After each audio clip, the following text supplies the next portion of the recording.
é confuso às vezes para você, gráfico, um monte de coisa técnica, vem para cá, vem para cá. O nosso método é simples e ele é replicável por qualquer pessoa. E com certeza hoje, quando se fala de lucro de forma consistente, sem ficar com dor de barriga, dor de cabeça, suando frio, passando mal, nós temos o melhor método. Que é o exemplo do Chainlink, que é justamente o que todo mundo está falando, né? Que eu acho legal a gente pegar aqui. Eu escrevi, inclusive, ontem no Minuto Cripto justamente por isso.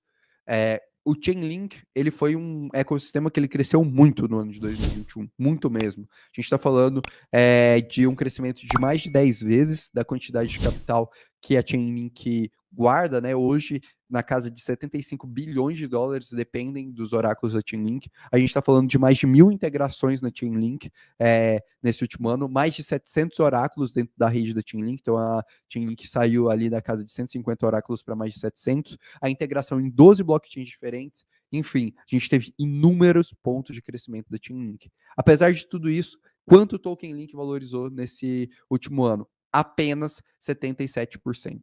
E por que o Token Link valorizou apenas 77%, mesmo com ele sendo tão adotado, ele crescendo tanto? E isso é um ponto legal, né? Que para a gente compreender. Porque a política monetária do Token Link não estava tão interessante. Como assim? Tem um conceito muito importante que a gente sempre deve avaliar quando a gente está falando de tokens, que chama free float, que é o quê? A quantidade de tokens total versus a quantidade de tokens disponíveis a mercado. Então, por exemplo, no caso de Chainlink, a gente tinha ali na casa de 400 milhões de tokens disponíveis, 400 mil tokens disponíveis a mercado para um supply de 1 milhão. Então, o que significava? Que ainda dava para a gente adicionar muito token link ao mercado. E foi justamente isso que aconteceu nos últimos meses. Então, percebam aqui, olha, a Chainlink saiu do patamar de 350 milhões de tokens para quase ali 460 milhões de tokens. Por que isso? Porque o time da Chainlink começou a adicionar os tokens que eles possuíam em tesouraria a mercado. Por isso que a Chainlink não se valorizou tanto no último ano. Por isso que você olhava para a Chainlink e pensava, pô, a Chainlink estava tendo um monte de destrava de valor, está acontecendo um monte de coisa interessante, e por que não acontece nada? Por que o preço não se valoriza? Justamente por conta dessa questão aqui, ó. Porque a Chainlink começou a adicionar muito token no mercado. Justamente por quê? Porque ela tinha um baixo free float. Então agora a gente está equilibrando a quantidade, essa questão, porque tem cada vez menos tendo token na mão do time para ser adicionado ao mercado. E aí, junto com isso, rolou uma destrava de valor dentro da estrutura econômica da Chainlink, que é o quê? Qual que é o grande objetivo da Chainlink no final do dia? É sempre ser a rede de oráculo de informação mais segura. E o que faltava para ela aumentar de forma muito significativa a segurança dela? A criar um modelo de incentivo para que os nodes da Chainlink estivessem mais alinhados com a finalidade do projeto. Foi justamente isso que aconteceu com o anúncio do formato de staking da Chainlink. Então, no início dessa semana, a gente teve uma live com o Sergey, que é o CEO da Chainlink. Ele anunciou duas novidades para a Chainlink. A primeira é o CCIP, que é uma rede cross-chain para conectar com múltiplas blockchains, e a segunda foi justamente o Super Linear Staking, que já estava projetado desde o ano passado para acontecer com o paper do Chainlink 2.0 e que ele afirmou que vai acontecer no ano de 2022. Não deu uma data mais detalhada, mas afirmou que vai acontecer em 2022. Por que isso é tão importante para o tokenomics da Chainlink? Porque aí o token link, que antes apenas era um work token, ou seja, um token utilizado para a gente pagar o serviço de oráculo, agora ele também captura o valor do uso da rede da Chainlink. Por quê? Porque os nodes da Chainlink podem travar os seus tokens, se tornar mais seguros, né? Então eles estão dando mais garantias à sua informação, o que aumenta a adoção da rede, e ganhar por isso. Então, a pessoa que tem um token link, ela tem um custo de oportunidade, que é, se ela vende esse token para o oráculo, se ela aluga esse token para o oráculo, esse oráculo consegue ganhar dinheiro baseado no crescimento da rede. Então, esse token consegue capturar ainda mais valor do token link. Por isso que a gente viu essa boa precificação. E aí, por isso que entra a questão do tokenomics. Essa é a lógica por trás, por isso que a gente tem que avaliar essas duas pontas, né? Tokenomics e política monetária, e assim a gente consegue saber como a gente consegue capturar valor de mercado. Não sei se a explicação ficou um pouco longa, mas a gente vai comentando. Rodrigão, acho que você tá mutado, cara. Microfone aqui. Deu para entender sim, tá bom. Tá legal, tá indo bacana nessa linha aí. É, é, fala um pouquinho pro pessoal a questão do stake, né? Explica um pouquinho pro pessoal a questão do stake, né? Como é que funciona o stake, né? E depois dá o outro exemplo que você deu aí, porque são duas coisas que eles vão fazer. O stake tem mais a outra coisa aí. Sim, sim, o CCIP. Tá bom, vamos lá. Primeiro, o staking da Chainlink. O que é legal da gente compreender aqui? Primeira coisa, o staking da Chainlink ele é um pouco diferente do que a gente está habituado de staking. Normalmente, quando a gente está falando de staking, a gente está falando de redes de contratos inteligentes, como Ethereum, Cardano, Solana, em que a gente dá, né, o nosso token para ele servir ali como garantia no processo de validação. No caso da Chainlink é diferente.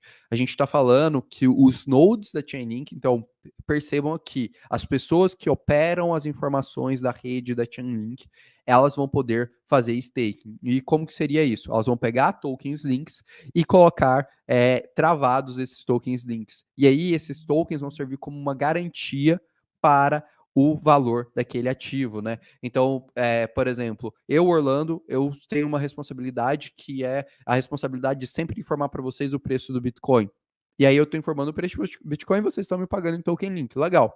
É assim que está funcionando atualmente a rede da Chainlink. O que eu viro e falo, ó, pessoal, agora é o seguinte, eu vou colocar 1000 tokens links aqui como garantia. Se eu fizer alguma coisa de errada, eu vou perder esses 1000 tokens links e vou continuar informando o preço do Bitcoin para vocês. Provavelmente vocês vão olhar e vão falar, pô, acho que agora eu confio mais no Orlando, que o Orlando agora, antes ele não tinha nada a perder. Se ele informasse errado, ele só ia parar de receber meu pagamento. Agora ele continua recebendo meu pagamento, mas ele está colocando agora 1000 tokens links em garantia.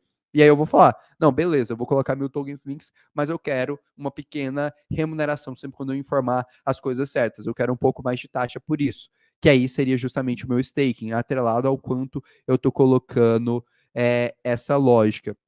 Então, é exatamente assim que vai funcionar o staking da Chainlink. Provavelmente, como nós, né, pessoas, investidores que estamos ali apostando no projeto longo prazo, mas não provemos, né, informações de mercado, não somos nodes da Chainlink, vamos aproveitar esse processo. Provavelmente a gente vai ver plataformas de lending ou até mesmo esses validadores virando e falando, galera, vocês não querem confiar em mim, né, para eu fazer esse processo, e vocês delegam esses tokens para mim, porque aí eu consigo tirar mais recompensa, mais interesse e utilizar essa dinâmica. E aí é justamente assim que provavelmente a gente vai conseguir aproveitar esse staking da Chainlink. Provavelmente tanto nos protocolos de lending, como o Aave, como a própria BlockFi, elas vão conseguir dar remunerações mais interessantes, porque vai ter mais demanda de empréstimo, quanto também os próprios pools tendem a criar, né, justamente modelos de delegação para que isso possa ser feito. Mas basicamente o que é o CCIP, né?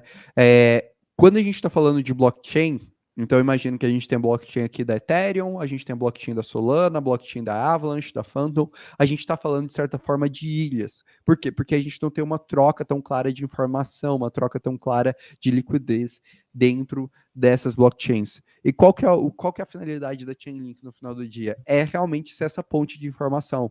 Então, qual que é uma das grandes propostas da Chainlink? Ela falou, vou pegar minha rede de oráculos e vou conectar, por exemplo, a blockchain da Ethereum com a blockchain da Phantom. Então, imagine ali que você vai lá e você quer fazer um empréstimo do seu token que está na rede da Ethereum, você quer deixar o seu token da rede da Ethereum para utilizar em uma aplicação da rede da Phantom. Então, vamos supor que você, sei lá, utiliza a Aave e você queria fazer esse processo.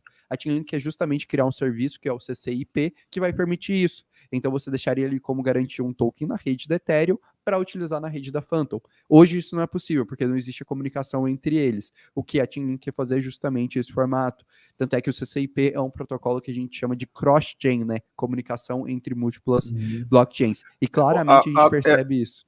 A DOT tem ideia parecida de fazer isso? Sim, só que a DOT ela tem alguns projetos de pontes mesmo, que aí seriam pontes específicas com os blockchains específicos, e no caso dentro do ecossistema dela inteiro, ela tem as parachains, né, que são blockchains customizadas para uma determinada aplicação que comunicam entre si. Então, tem alguma ligação ali nessas duas lógicas, mas a Polkadot e a Chainlink, inclusive, são parceiras, né, em alguns projetos. Sim. Ou seja, isso não vai prejudicar a DOT, né? Tipo, algumas.